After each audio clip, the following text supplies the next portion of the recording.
자유한국당의 박근혜 전 대통령 제명 조치로 보수 야권 재편이 초읽기에 들어갔습니다.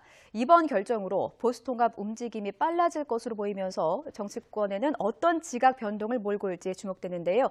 김현 더불어민주당 대변인, 조혜진 전 새누리당 의원과 함께 자세한 내용 짚어보겠습니다. 두 분 어서 오십시오. 네, 안녕하세요. 네, 안녕하십니까. 예. 자, 결국 홍준표 대표가 자신의 직권으로 제1호 당원인 박근혜 전 대통령을 제명을 했습니다. 그러니까 한국당이 20년 만에 박근혜 전 대통령과 어떤 정치적인 절연을 택했다 이렇게 볼 수 있는데 어떤 의미로 좀 받아들이고 계십니까? 일단은 대통령이 탄핵되고 파면되고 나서 8개월 만에 이루어진 출당 조치인데요. 예. 사실은 조금 늦었다. 그리고 두 번째는 바른정당과 이제 통합 내지는 정계 개편을 위한 수순 밟기의 한 도구로 활용했다라는 점을 지적할 수 있겠습니다. 예. 결국은 박근혜 전 대통령이 국정농단과 헌법을 유린하고 특히 최근에 밝혀진 국정원 특수활동비까지 가져다 쓴 것이 이제 논란이 되고 있는데 예.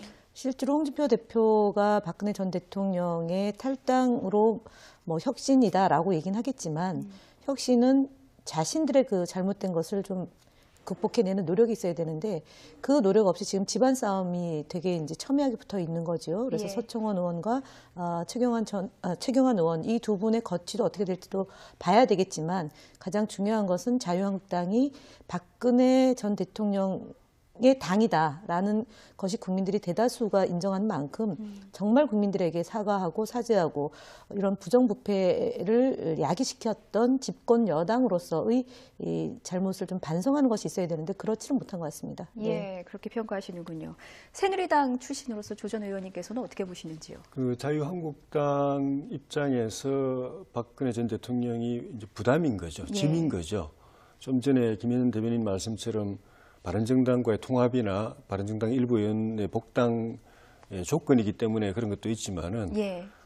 정치적으로 자유한국당이 내년 지방선거를 치르고 또는 보수 결집을 이뤄내고 또는 새로운 보수 정당으로 출발하는 데 있어 가지고 계속 이게 이제 짐이 되고 걸림돌이 되기 때문에 그렇게 한 건데 탄핵을 당했다라든가 그 뒤에 또 국정농단의 여러 가지 이제 그 위법 행위 때문에 지금 수사받고 재판받고 있는 것, 또 그 과정에서도 또 새로운 공격의 빌미가 되는 여러 가지 또 의혹 사건들이 터져나오고 있는 것들, 예. 이런 것들을 계속 쥐고 가면은 자유한국당을 포함한 이 보수 정당이 새 출발하기가 굉장히 힘들다라는 그런 판단이 이제 일차적인 것 같고요. 예.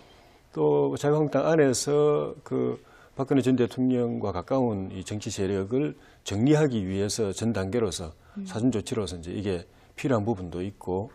어쨌든 전체적으로 그 탄핵 사태 이후에 보수 정당이 괴멸되다시피 했다고 보여지는데 여기서 다시 추스려서 새 출발하기 위해서 불가피한 조치다라고 판단을 하고 있는 것 같습니다. 그러니까 신보수 정당으로 출발하기 위해서는 꼭 필요한 조치가 적절히 이루어졌다라고 보시는 거군요.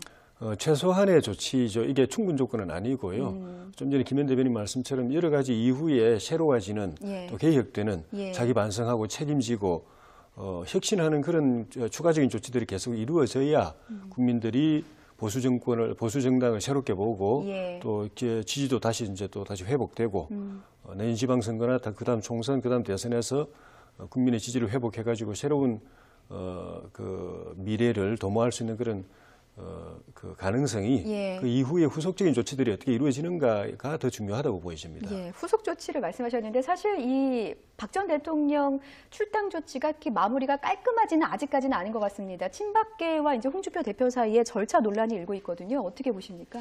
그렇죠. 그러니까 서청원 의원이나 이제 최경환 의원이 지금 버티고 있는 거고요. 예.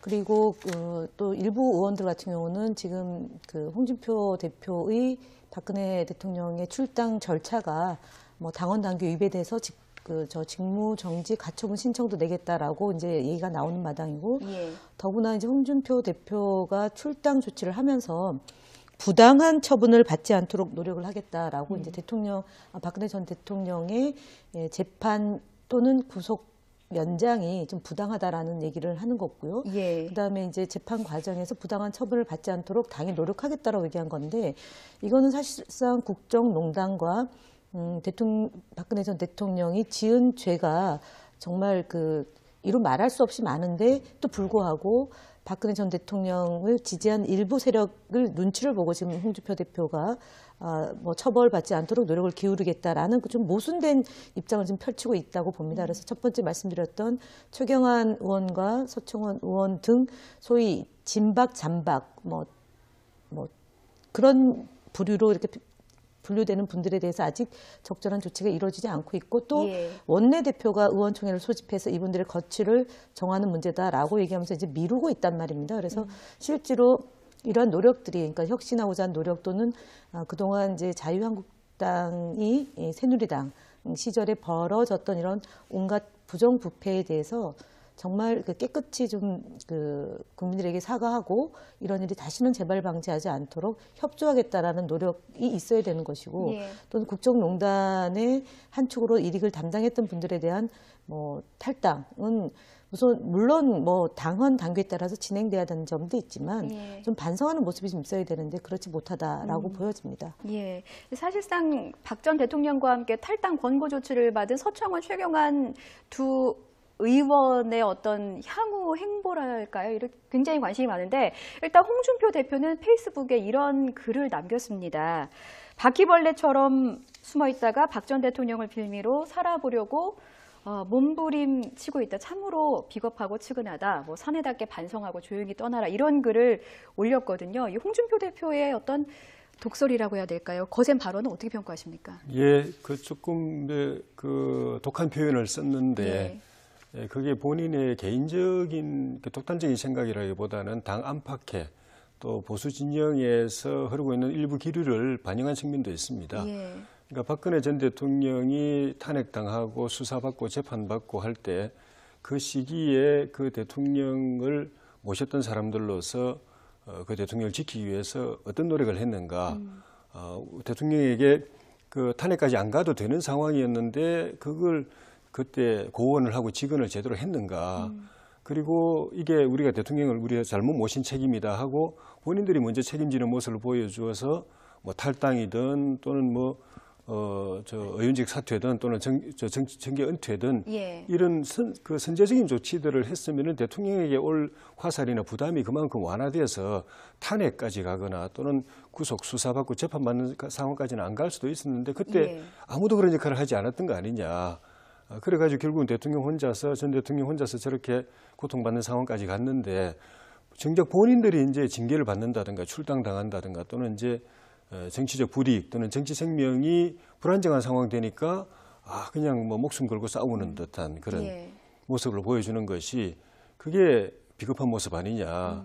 오히려 대통령 탄핵 사태 초기에 저렇게 강력하게 몸을 던져서 또 본인이 책임질 부분 책임지고 또 보호할 부분 보호하고 했어야 박 전 대통령을 모시고 그 시절에 또 정치적으로 어떻게 보면 그 큰 혜택을 본 분들로서 또 보수 정당의 당대표, 원내대표를 했던 분들로서 올바른 처신이었는데 그때는 조용히 있다가 이제 본인들이 힘들어지니까 저렇게 나서는 거는 옳지 않다, 비겁하다 이런 기류가 사실은 홍 대표 말을 통하지 않더라도 당 안팎에 있었기 때문에 저렇게 말을 좀 독한 표현을 써서 했던 것 아닌가 하는 생각이 듭니다. 그런 독한 표현을 쓴 게 어쩌면 박근혜 전 대통령의 어떤 제명으로 홍준표 대표가 어떤 당 장악력에 자신감을 가진 것이 아닌가 이렇게 평가할 수도 있을 것 같은데요. 근데 넘어야 될 산이 아주 많이 있다. 지금 홍준표 대표의 경우는 성완종 리스트로 인해서 대법원에 이제 재판에 계류 중에 있고요. 또 같은 당 소속 의원이었던 지금 이제 탈당을 둘러싸고 잡음이 많은 서청원 의원이 녹취록이 존재한다라고 얘기를 했고 그것을 둘러싼 공방이 펼쳐진 거 아니겠습니까? 실제로 일단은 뭐 대통령을 제명했다 하더라도 자유한국당의 상당 의원들이 대구 경북 지역에 기반을 둔 국회의원이기 때문에 박근혜 전 대통령을 선거에 활용하려고 하는 흐름도 분명히 존재하고 있다라는 점이 있기 때문에 홍준표 대표가 박근혜 전 대통령을 제명하고 바른정당의 일부를 자유한국당으로 함께해서 의석수가 조금은 늘지는 모르겠지만 지금 현재 홍준표 의원은 원외이고요. 그리고 당내 기반이 그렇게 썩 높은 편은 아닙니다. 예. 뭐 특히 이제 앞서 뭐 바퀴벌레 운운하면서 자당 소속 의원들과 그 뭐 잔박 의원들에 대해서 좀 입에 담기 어려운 표현까지 동원해서 극단적으로 지금 상황을 몰고 있기 때문에 예. 그러니까 뭐 소위 말하는 친박이라고 분류되는 분들이나 중간지대에 있는 분들이 볼 때는 홍준표 대표의 지금 현재의 대표로서의 그런 스탠스가 조금 과하지 않느냐라고 보여지기 때문에 저는 뭐 그닥 그렇게 이번 기회가 홍준표 대표한테 도움이 되는 건 아닌 것 같아요. 다만 홍준표 대표가 어쨌든 뭐 그 박근혜 전 대통령을 제명시킴으로 인해서 뭐 새롭게 좀 거듭나는 정당으로 보여지는 형태로 일시적인 현상은 있을 수 있겠습니다. 일시적인 예. 이득은 있을 수 있겠으나 지금 벌어지고 있는 각종 의혹과 적폐청산을 요구하는 국민들이 볼 때는 자유한국당이 지금 현재 소위 말하는 건전한 보수 또는 좀 안보를 중심으로 해서 대한민국의 미래를 좀 책임질 수 있는 보수 세력이라고 보여질 만한 예. 그런 안정감은 주지 못한다기 때문에 저는 뭐 그렇게 많은 효과를 보지 못할 거다라고 보여집니다. 예, 그러니까 일단 단기적인 효과만 있을 것이다 이렇게 네. 좀 짚어주고 계시는데 서청원 의원과 최경환 의원의 선택은 어떨지도 궁금합니다. 사실 이 두 분을 제명을 하려면 의원총회를 열어서 3분의 2 이상의 찬성을 얻어야 되는 거 아니겠습니까? 예, 현실적으로 어렵다고 봐야죠. 예.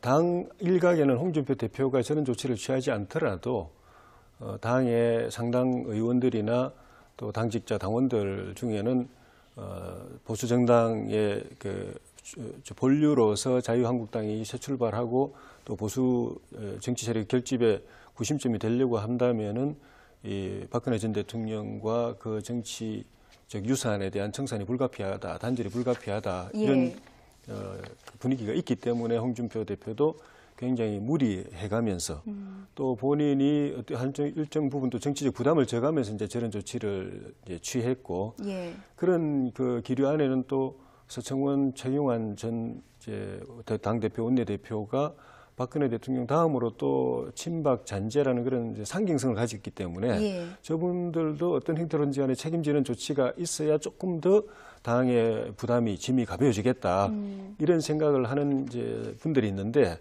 그렇다고 해서 의원총회에서 이분들에 대해서 출당 조치가 3분의 2 이상의 의원들 동의가 없으면 안 되는데 예.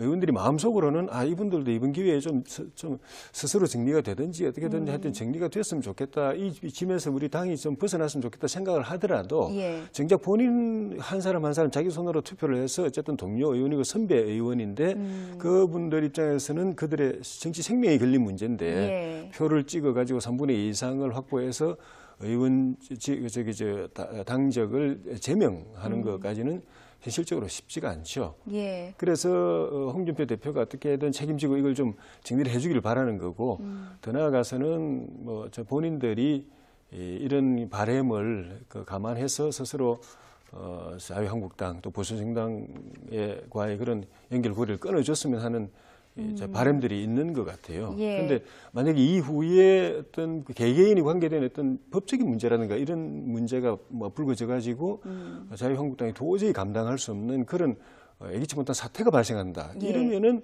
진짜 업참마속의 심정으로 그 출당 결의의 제명 처분에 의총에서 이제 찬성 결의가 3분의 2 이상이 넘어갈 가능성도 저는 없지는 않다고 보는데 그거는 예. 현재 벌어진 상황은 아니기 때문에 현 상황대로 본다면은 이분들을 강제로 제명시켜서 출당시키기는 쉽지 않고 당 분위기는 그렇지 않지만 현실적으로는 이분들이 당에 계속 잔류할 가능성이 높다고 봐야죠. 예. 의원님께서도 그렇게 보시는지요?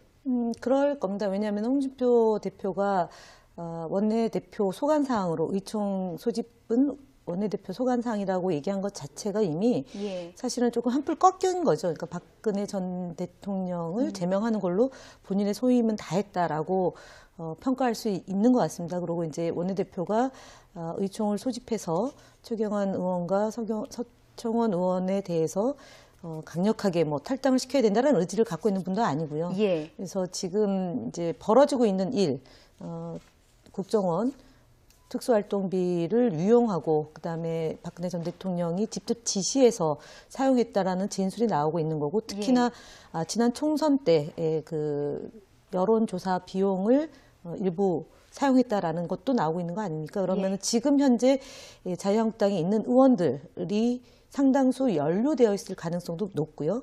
또 조윤선 정무수석하고 그러니까 그 김재원 정무수석이 당시에 정무수석 시절에 돈을 받은 것 또는 의혹이 제기되고 있고 소환이 곧 눈앞에 있기 때문에 예. 이러저러한 그 상황이 자유한국당에게는 어쨌든 매우 좀 이렇게 그 어려운 상황으로 되기 때문에 지금 이 두 분에 대한 출당 요구로 의총이 소집되거나 그것이 논의되고 그러지는 않을 것 같습니다. 네. 예. 자, 그렇다면 사실상 바른정당의 일부 통합파들의 경우에는 의원총회, 오늘 이제 바른정당의 의원총회가 있습니다만 의원총회가 끝나고 난 뒤에 어떤 뭐 탈당과 다시 한 자유한국당으로의 복당을 기정사실화하고 있는 어떤 그런 보도들이 굉장히 많습니다. 그런데 이 서청원, 최경환 의원이 자유한국당 내에 잔류할 경우 바른정당 통합파들의 복당에는 어떤 영향을 줄지도 궁금한데요. 저는 이제 그건 큰 변수가 안 될 것 같습니다. 예. 어떤 형태로든지 간에 다시 돌아가겠다는 그런 그 마음을 굳힌 의원들이 한 8, 9명 되는 걸로 지금 나와 있고 이분들은 박근혜 전 대통령 출당 조치만으로 필요 조건은 갖춰졌다 이렇게 보고 있는 것 같아서 예. 서청원 최경환 의원의 거취 처리 문제는 장기적인 과제로 생각할 가능성도 있습니다. 지금 당장 되지 않더라도 당으로 돌아가려고 하는 생각들이 많은 것 같은데 오히려 더 큰 변수는 오늘 바른정당의 의원총회에서 결론이 어떻게 나느냐 하는 건데 예. 이 복당파 또는 이게 통합파가 주장하는 거는 제일 바람직한 거는 이제 당대당 자유한국당하고 바른정당하고 당대당 통합 예. 그걸 위한 통합 전당대회 개최를 결의하자. 그리고 그걸 결의하게 되면은 바른정당 11월 10일, 13일로 예정돼 있는 예. 전당대회는 이제 취소되는 것이고 통합 전당대회로 이제 다시 이제 바꾸어서 준비가 들어가게 되는데 예. 그러려면은 이 그 바른정당 내부의 이런 내부 갈등이나 분란은 이제 금방 해소될 수 있을 것이고 그다음 그게 안 된다 하더라도 또 이 복당파가 요구하고 있는 두 번째 조건이 최소한 13일 전당대회는 일단 연기를 하자. 취소는 하지 않더라도 예. 연기를 하고서 이 당대당 통합 문제, 통합 전당대회 문제를 논의를 하자라고 하는 것이라도 받아들여지게 된다면은 예. 그 당장 예고된 뭐 내일 또 탈당하고 9일날 또 자유한국당 복당한다는 이런 시나리오는 일단 보류될 가능성이 있어 보이는데 예. 문제는 지금 바른정당에 잔류하면서 자강을 주장하고 전당대회에 출마해 있는 이 그 예비 지도부들은 이거 뭐 이제 통합 전당대회든 또는 뭐 그 통합 전당대회를 위한 그 논의를 위한 그 13일 전당대회 연기든 예. 다 받아들이지 않고 있는 상황이기 때문에 예.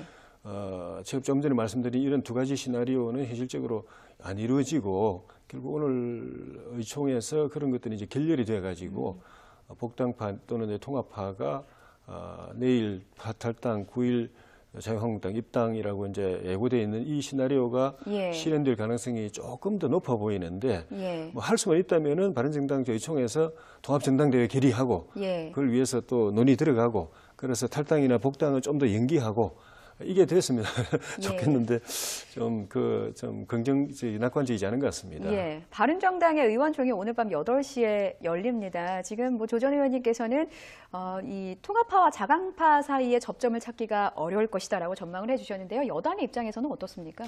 그러니까 그냥 여당이기도 하지만 예. 국민의 한 사람으로서도 정치 현장에 있는 사람으로서 지금 현재 벌어지고 있는 자유한국당과 바른정당의 이런 모습이 예. 정상적인 정치의 모습은 아닌 것 같아요. 죄송합니다만. 왜냐하면 지난 그 탄핵 때 탄핵에 찬성했던 분들과 탄핵에 반대했던 분들 예. 또는 박근혜 전 대통령의 국정농단 때문에 건전한 보수 세력의 새로운 정치를 표방하고 지금 바른정당이 만들어졌는데 예. 지난 대선 시기에 또 일부가 또 아무 이유 없이 자유한국당으로 들어갔단 말이에요. 예. 그리고 지금 끊임없이 홍준표 대표가 집 나간 의원들 들어오라라고 얘기하면서 이제 유승민 지금 현재 의원을 끊임없이 흔들어서 어쨌든 국민의당 자유한국당으로 일단은 통합하려는 흐름이 있었단 말이에요. 예. 근데 물론 뭐 자유한국당과 바른정당이 일맥상통한 것도 있지만 예. 앞서 말한 것처럼 진심으로 사과하고 반성하고 보수 세력으로서의 정당의 이미지가 아직 회복이 안 됐는데 그 당으로 다시 들어간다는 것은 정말 국민들 보기에 이해가 안 되는 탈당과 뭐 복당과 또 출당과 막 이런 일들이 벌어지는 거잖아요. 예. 그러니까 그야말로 이합집산인데 실제로 유승민 대표, 그러니까 뭐 현재 의원이고 이제 대표에 출마한 입장에서는 좀 미래에 본인이 뭔가를 좀 해보고자 하는 의지가 있는 거잖아요. 예. 근데 만약에 통합으로 된다고 치면 미래가 없어지는 거죠. 그리고 지금 앞서 말씀했던 것처럼 지난 총선 때 이 청와대가 직접 개입해서 여론조사를 하고 그 여론조사가 당으로 흘러들어왔던 아니면은 선거에 어떤 식으로도 영향을 미쳤다면 이거는 또 다른 사건이거든요. 예. 후폭풍이 대단할 것으로 보여지는 건데 이런 지뢰밭이 있는데 당대당 통합을 통해 가지고 바른정당이 그나마 물론 뭐 의석수는 적지만 예. 회복 불능의 상태로 빠지는 것에 동참할까 저는 그렇게 보지는 않기 때문에 예. 뭐 의총을 좀 지켜봐야 되겠지만 그리고 총선이 비교적 뭐 2년이 남짓 남아 있기 때문에 선택 자체는 조금 신중하게 할 수도 있겠다. 그래서 당대당 통합은 어렵지 않을까라고 예. 전망해 봅니다. 예. 자, 그렇다면 바른정당과 국민의당 사이의 정책 연대는 어떻게 전망하십니까? 일단 지금까지는 이렇게 두 정당이 10여 개의 입법 과제를 발표를 하긴 했거든요. 예. 얼마 전에 당대당 통합이 갑자기 그 부각되면서 예. 굉장히 급물살을 타는 듯 하다가 양당 내부의 그런 그 이견들 때문에 그건 일단 보류되고 예. 그럼 일단 정책 연대를 먼저 하고 그게 잘 되면은 내년 지방선거 때 선거 연대도 하고 그게 또 잘 되면은 그 다음에는 뭐 통합 당대당 통합 문제도 한번 논의하자 이런 쪽으로 이제 정리가 됐는데 예. 정책 연대가 이제 그 우선적인 이제 시험 과제인데 그게 참 제가 볼 때 그렇게 쉬워 보이진 않는 거는 예. 정책적인 이 조율이 돼야 되거든요. 절충이 돼야 되는데 바른정당하고 저기 그 국민의당이 안보는 그 보수 또 경제는 진보 또 개혁 이 예. 부분 원칙에 있어서는 공통점이 있는데 실제로 들어가 보면은 의견차가 많은 부분이 많습니다. 예. 특히 이제 그 햇볕 정책 같은 경우에는 국민의당 특히 호남파 의원들 국민의당 다수인 호남파 의원들에게 있어서는 그건 정체성이나 마찬가지인데 예.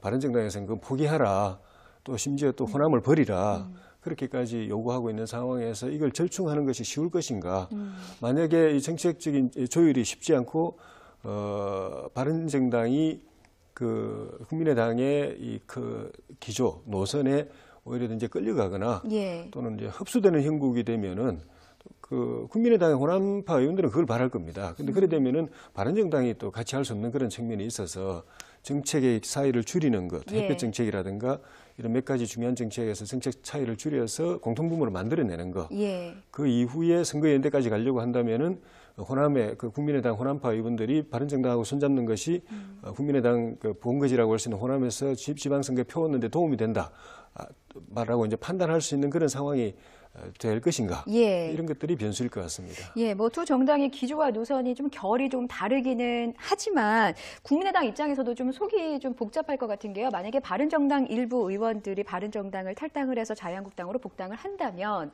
바른정당은 원내 교섭단체 지위를 잃게 됩니다. 이럴 경우 국민의당과의 어떤 정책 연대가 효과를 그만큼 볼 수 있을지 의문인 것 같아요. 일단은 뭐 바른정당으로도 다급한 문제가 있는 거고요. 예. 국민의당의 안철수 대표 입장에서는 호남당이라는 이미지를 좀 불식시키고 싶은 거 아니겠습니까? 그러니까 전국정당 또는 전국적으로 고르게 지지를 받는 국민의당 또는 안철수 대표이고 싶은 거죠. 예.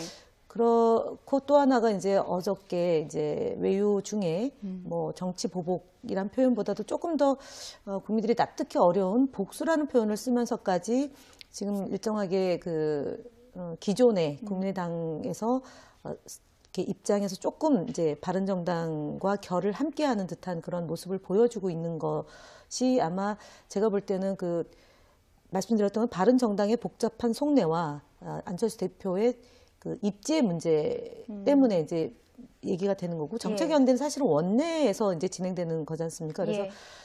어쨌든 안철수 대표 입장에서는 본인의 입지를 좀 더 공고하기 위해서 발언의 수위를 좀 그러니까 높이고 그다음에 호남으로부터 좀 벗어나서 뭔가 이제 중도 극중주의라고 얘기했던 그 예. 입장으로 가서 유승민 대표가 당대표로 선출되고 났을 때의 뭔가의 조치를 하기 위해서 움직임이 있을 거다라고 보는 거고 정책연대 부분은 일단은 뭐 저희 당 입장에서는 대화를 통해서 뭔가 긍정적인 효과를 보기 위해서 야당의 움직임에 대해서 긍정적이다 그렇기 때문에 2+2+2+ 회담을 우원식 원내대표가 제안해 놓은 마당입니다. 그래서 뭐 방송법 문제라든가 특별감찰관 제도 개선 문제라든가 아니면은 뭐 지방자치단체장이 체육회장을 뭐 겸임하는 이런 문제에 대해서 좀 속 터놓고 얘기할 수 있는 여지가 있기 때문에 이 부분 뭐 긍정적으로 저희는 보고 있습니다. 예.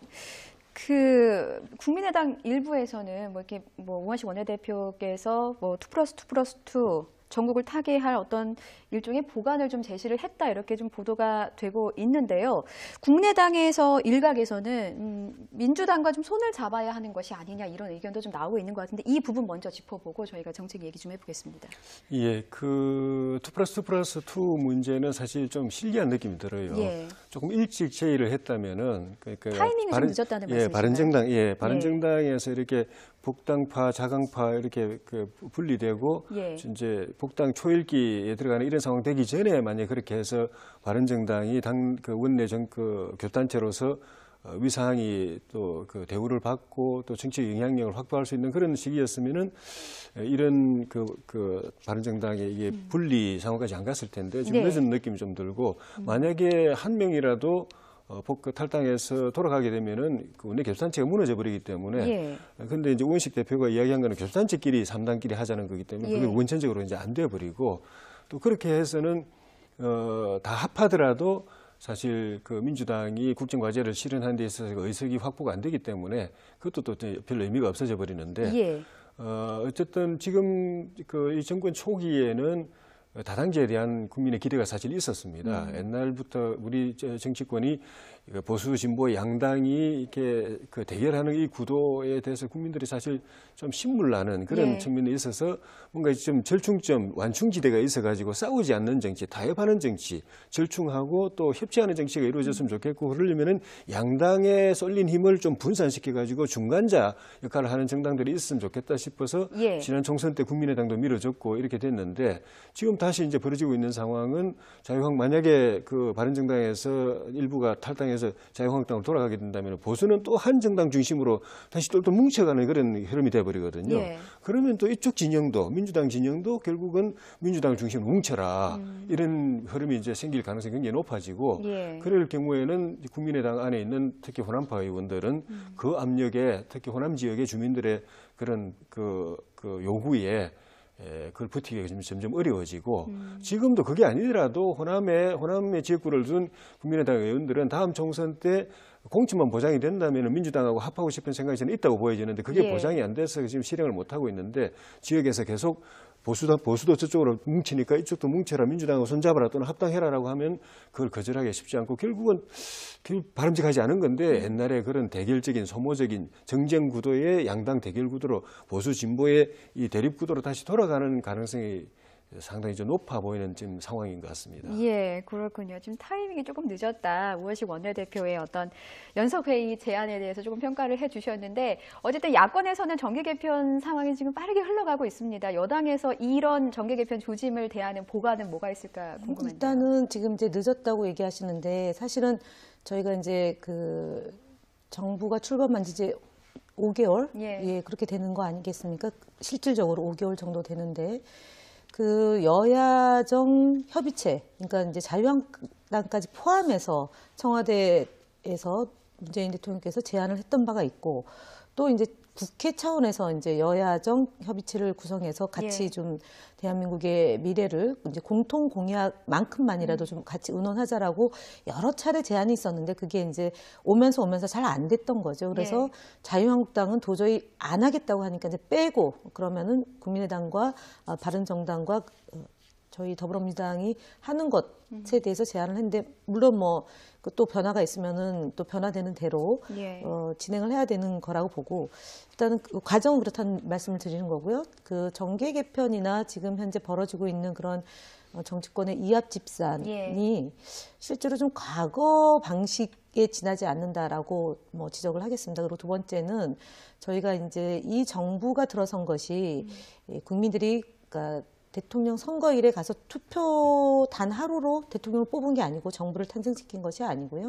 지난 겨울에 수많은 국민들이 참여를 해서 조기 대선이 와서 문재인 정부가 등장한 겁니다. 그래서 여의도 셈법 또는 정치권에서 그러니까 뭐 불리하다 유리하다 해서 의원들이 그러니까 모였다 해쳤다 하는 것이 과연 국민들의 눈높이에 맞느냐라는 점을 늘 저희는 우선해서 보기 때문에 지금 벌어지고 있는 야당의 야당발 정계 개편 또는 야당에서 뭐 의원을 빼가서 다시 들어오고 이런 숫자의 뭐 치중한 정치가 과연 옳은지에 대해서는 저희 당 안에서도 심사숙고하는 것이고요.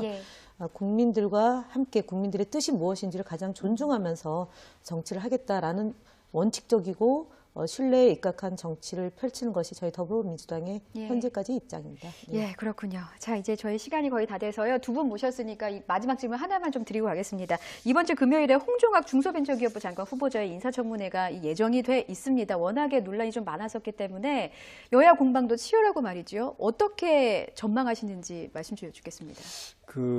정부 여당 입장에서 볼 때는 상당히 좀 어려운 문제 같습니다. 일단 여러 가지 의혹이 불거지고 난 이후에 청와대나 당의 입장에서 이 홍종학 후보를 어떻게든 사수하겠다라는 방침이 정해진 건 분명한 것 같은데 끝까지 사수할는지 아니면 일단 지켜보고 한 번째 보호를 해보고 그에 대한 여론의 반응을 보호가 되는지 아니면 그럼에도 불구하고 그 의혹에 대한 해명이 안 되고 또는 새로운 의혹이 제기돼 가지고 도저히 지킬 수 없는 상황이 되는지 그걸 보고서 최종 판단을 하겠다는 것 같은데 일단 홍종학 후보에 대해서는 국민 정서상으로 보면은 초등학생 딸에게 할머니가 뭐 거의 10억에 가까운 돈을 이렇게 무상으로 줘가지고 우리 국민들이 굉장히 좀 언짢아하고 좀 인정을 정서적으로 용납할 수 없는 부모 잘 만난 덕에 어릴 때 초등학생이 벌써 이제 억대 부자가 10억대 부자가 된다라는 거 이것이 국민들 정서에 미치는 위화감이 굉장히 큰 것 같고 그게 이제 부담이 상당히 될 것 같고 또 고위공직자로서는 본인의 은행이 일치가 돼야 되는데 어쨌든 홍종학 후보가 교수 시절이나 의원 시절에 부의 대물림에 대해서 굉장히 비판을 많이 하고 그걸 제지하는 입법까지 추진하는 상황에서 본인은 거꾸로 그걸 이제 실행을 한 그리고 또 특목고라든가 자사고 이런 특수학교들, 특혜학교들, 기족학교라고 하는 이 학교들에 대해서 비판하면서 그걸 폐지를 주장을 했는데 본인은 이제 자녀를 특수 학교에 보낸 거 이런 것들이 고위공직자로서 은행이 너무 불일치한 것 아닌가 이 부담이 있고 근데 제가 볼 때는 산업적 측면에서 또는 중기부 측면에서 보면은 이 중기부의 책임자는 혁신적인 마인드를 가지고 규제보다는 혁신을 더 추구를 해야 되는데 그리고 이제 친기업적인 정서를 가져야 되는데 그동안에 홍 후보의 그런 활동을 보면 좀 반기업적인 정서가 있고 또 혁신보다는 규제에 좀 치중한 것에 있어서 이런 것들이 결국 국민들의 이 평가를 받아야 될 과제라고 보여집니다.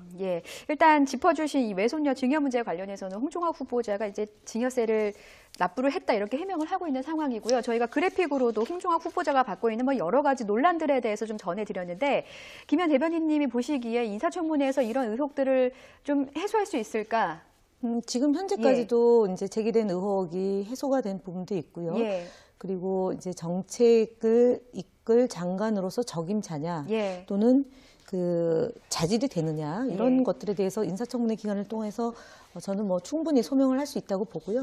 국회 의정활동을 함께했던 동료 의원이었던 분으로서 보면 중소기업과 벤처 육성의 적임자다라는 점을 저희는 확인시켜 드릴 수 있는 충분한 자질이 있는 분이다라고 보고 있습니다. 그렇군요. 자, 문재인 정부 초기 내각의 마지막 퍼즐 이제 금요일 인사청문회에서 결정이 될 것 같습니다. 저희가 좀 지켜봐야 될 것 같고요.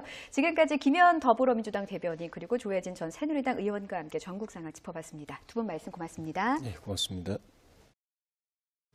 자유한국당의 박근혜 전 대통령 제명 조치로 보수 야권 재편이 초읽기에 들어갔습니다. 이번 결정으로 보수 통합 움직임이 빨라질 것으로 보이면서 정치권에는 어떤 지각 변동을 몰고 올지 주목되는데요. 김현 더불어민주당 대변인, 조혜진 전 새누리당 의원과 함께 자세한 내용 짚어보겠습니다. 두 분 어서 오십시오. 안녕하세요. 안녕하십니까. 자, 결국 홍준표 대표가 자신의 직권으로 제1호 당원인 박근혜 전 대통령을 제명을 했습니다. 그러니까 한국당이 뭐 20년 만에 박근혜 전 대통령과 어떤 정치적인 절연을 택했다 이렇게 볼 수 있는데 어떤 의미로 좀 받아들이고 계십니까? 일단은 대통령이 탄핵되고 파면되고 나서 8개월 만에 이루어진 출당 조치인데요. 사실은 조금 늦었다. 그리고 두 번째는 바른정당과 이제 뭐 통합 내지는 정계 개편을 위한 수순 밟기의 한 도구로 활용했다라는 점을 지적할 수 있겠습니다. 예. 결국은 박근혜 전 대통령이 국정농단과 헌법을 유린하고 특히 최근에 밝혀진 국정원 특수활동비까지 가져다 쓴 것이 이제 논란이 되고 있는데 예. 실제로 홍준표 대표가 박근혜 전 대통령의 탈당으로 혁신이다라고 얘기는 하겠지만 혁신은 자신들의 그 잘못된 것을 좀 극복해내는 노력이 있어야 되는데 그 노력 없이 지금 집안 싸움이 되게 이제 첨예하게 붙어 있는 거죠. 그래서 예. 서청원 의원과 최경환 의원 이 두 분의 거취도 어떻게 될지도 봐야 되겠지만 가장 중요한 것은 자유한국당이 박근혜 전 대통령의 당이다라는 것이 국민들이 대다수가 인정한 만큼 정말 국민들에게 사과하고 사죄하고 이런 부정부패를 야기시켰던 집권 여당으로서의 이 잘못을 좀 반성하는 것이 있어야 되는데 그렇지는 못한 것 같습니다. 예, 그렇게 평가하시는군요. 새누리당 출신으로서 조 전 의원님께서는 어떻게 보시는지요? 그 자유한국당 입장에서 사실 이 박 전 대통령 출당 조치가 이렇게 마무리가 깔끔하지는 아직까지는 않은 것 같습니다. 친박계와 이제 홍준표 대표 사이에 절차 논란이 일고 있거든요. 어떻게 보십니까? 그렇죠. 그러니까 서청원 의원이나 이제 최경환 의원이 지금 버티고 있는 거고요. 예.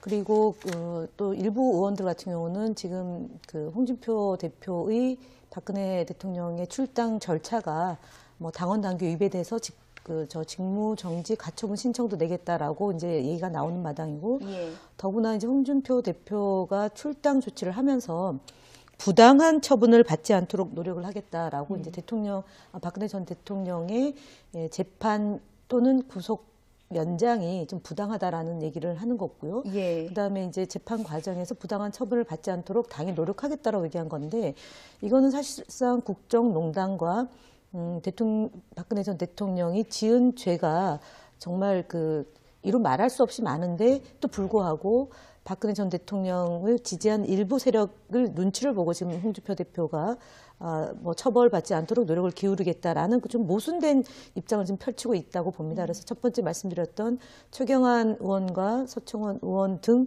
소위 진박, 잔박 그런 부류로 이렇게 분류되는 분들에 대해서 아직 적절한 조치가 이루어지지 않고 있고 또 예. 원내대표가 의원총회를 소집해서 이분들의 거취를 정하는 문제다라고 얘기하면서 이제 미루고 있단 말입니다. 그래서 실제로 이러한 노력들이 그러니까 혁신하고자 한 노력 또는 그동안 이제 자유한국당이 새누리당 시절에 벌어졌던 이런 온갖 부정부패에 대해서 정말 깨끗이 좀 국민들에게 사과하고 이런 일이 다시는 재발 방지하지 않도록 협조하겠다라는 노력이 있어야 되는 것이고 예. 또는 국정농단의 한 축으로 이익을 담당했던 분들에 대한 탈당은 물론 당헌 당규에 따라서 진행돼야 되는 점. 박근혜 전 대통령이 이제 부담인 거죠, 예. 짐인 거죠. 좀 전에 김현은 대변인 말씀처럼 바른정당과의 통합이나 바른정당 일부 의원의 복당 조건이기 때문에 그런 것도 있지만은 예.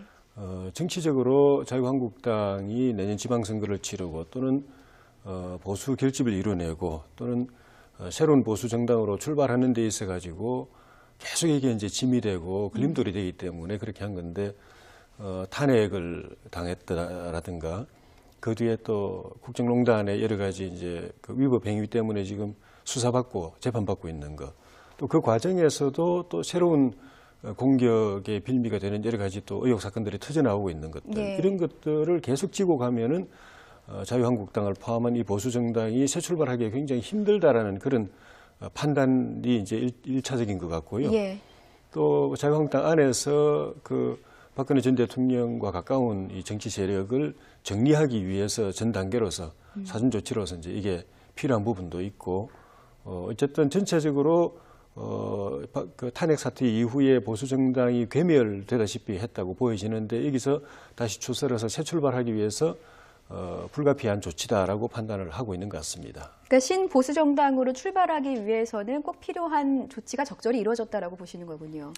최소한의 조치죠. 이게 충분 조건은 아니고요. 좀 전에 김현 대변인 말씀처럼 여러 가지 이후에 새로워지는 예. 또 개혁되는 예. 자기 반성하고 책임지고 혁신하는 그런 추가적인 조치들이 계속 이루어져야 국민들이 보수 정당을 새롭게 보고 예. 또 지지도 다시 회복되고 내년 지방선거나 그다음 총선, 그다음 대선에서 국민의 지지를 회복해가지고 새로운 그 미래를 도모할 수 있는 그런 그 가능성이 예. 그 이후에 후속적인 조치들이 어떻게 이루어지는가가 더 중요하다고 보여집니다. 예, 후속 조치를 말씀하셨는데 수 사실 있지만 예. 좀 반성하는 모습이 좀 있어야 되는데 그렇지 못하다라고 보여집니다. 예, 사실상 박 전 대통령과 함께 탈당 권고 조치를 받은 서청원, 최경환 두 의원의 어떤 향후 행보랄까요? 이렇게 굉장히 관심이 많은데 일단 홍준표 대표는 페이스북에 이런 글을 남겼습니다. 바퀴벌레처럼 숨어 있다가 박 전 대통령을 빌미로 살아보려고 몸부림 치고 있다. 참으로 비겁하고 측은하다. 뭐 사내답게 반성하고 조용히 떠나라. 이런 글을 올렸거든요. 이 홍준표 대표의 어떤 독설이라고 해야 될까요? 거센 발언은 어떻게 평가하십니까? 예, 그 조금 그 독한 표현을 썼는데 예, 그게 본인의 개인적인 그 독단적인 생각이라기보다는 당 안팎에 또 보수 진영에서 흐르고 있는 일부 기류를 반영한 측면도 있습니다. 예. 그러니까 박근혜 전 대통령이 탄핵당하고 수사받고 재판받고 할 때 그 시기에 그 대통령을 모셨던 사람들로서 그 대통령을 지키기 위해서 어떤 노력을 했는가. 대통령에게 그 탄핵까지 안 가도 되는 상황이었는데 그걸 그때 고언을 하고 직언을 제대로 했는가.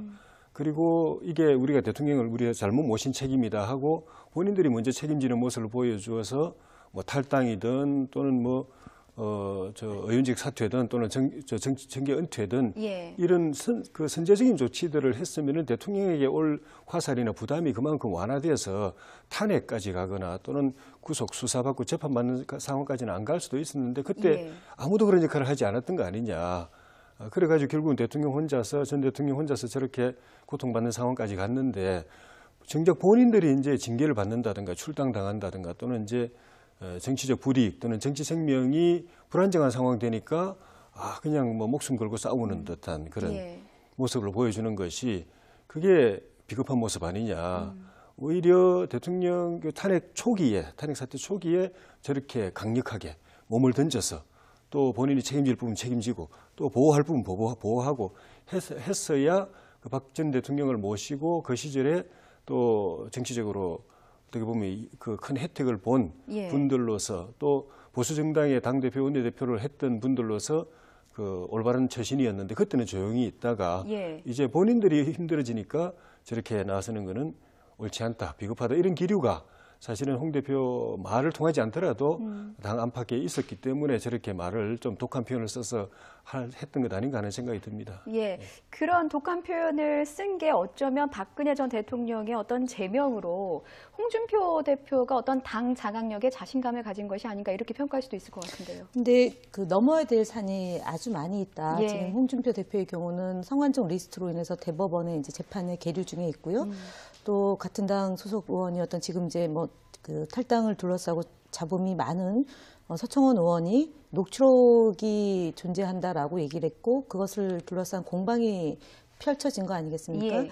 실제로 그 일단은 뭐 대통령을 제명했다 하더라도 자유한국당의 상당 의원들이 대구 경북 지역에 기반을 둔 국회의원이기 때문에 박근혜 전 대통령을 선거에 활용하려고 하는 흐름도 분명히 존재하고 있다라는 점이 있기 때문에 예. 홍준표 대표가 박근혜 전 대통령을 제명하고 바른정당의 일부를 그 자유한국당으로 함께해서 의석수가 조금은 늘지는 모르겠지만 지금 현재 홍준표 의원은 원외이고요. 예. 그리고 당내 기반이 그렇게 썩 높은 편은 아닙니다. 예. 그리고 특히 이제 앞서 뭐 바퀴벌레 운운하면서 자당 소속 의원들과 그 뭐 잔박 의원들에 대해서 좀 입에 담기 어려운 표현까지 동원해서 극단적으로 지금 상황을